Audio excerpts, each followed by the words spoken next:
አንድ ዝሆን ማፀን ውስጥ ላለው ልጁ ሙሉ በሙሉ ተፈጥሮ አልቆለት ለመወለድ 2 ዓመት ገደማ እንደሚፈጅበት ያውቃሉ? በአንጻሩ ደግሞ አንዲት አይጥ በየቀኑ አዳዲስ ግልገሎችን መውለድም ትችላለች።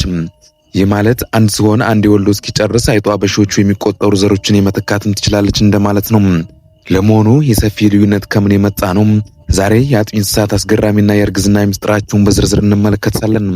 ሰላም ጤና ይስጥልኝ ኢትዮጵያ ተከታታዮች፣ ለቻናላችን አዲስ ከሆናችሁ ቻናሉን ሰብስክራይብ፣ ላይክ እንዲሁም ለሌሎች እንዲደርስ ካሰባችሁ ደግሞ ሼር ማድረጋችሁ እንዳትዘነጉ። ዶክተር ወንዶሰን እስከ ቪዲዮ መጨረሻ አብራችሁን ቆዩ።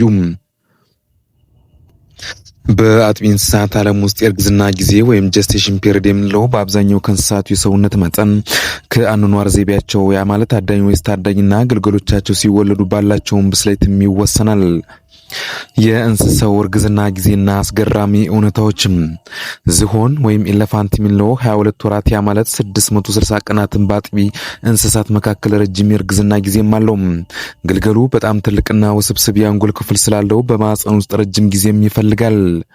የሌሎችን የአጥቢ እንስሳት የእርግዝና ጊዜ ወይም ጀስቴሽን ፔሪድ የእድሜ እርከን ስንመለከት ላም 9 ወር፣ ፈረስ 11 ወር፣ ግመል ከ12 እስከ 13 ወራትን ያክል፣ በግ 5 ወር፣ ፍየል 5 ወር፣ ውሻ 2 ወር፣ ድመት 2 ወር፣ ዝሆን 22 ወር፣ ቀጭኔ ከ14 እስከ 15 ወር ባለው እንዲሁም አንበሳ 108 ቀናትን፣ ነብር ከ92 እስከ 95 ቀናት ባለው ኢንተርቫል እንዲሁም ጥንቸል 1 ወር፣ ቀበሮ 52 ቀናትን፣ የሌሊት ወፍ ከ50 እስከ 60 ቀናት ባላት፣ አህያ 12 ወር፣ ቺምፓንዚ 230 ቀናትን፣ ዶልፊን ከ10 እስከ 12 ወር ባለው የዕድሜ ኢንተርቫል ላይ የጀስቴሽን ፔሪዳቸውን የሚያከናውኑበት ጊዜ ነው ማለት ነው።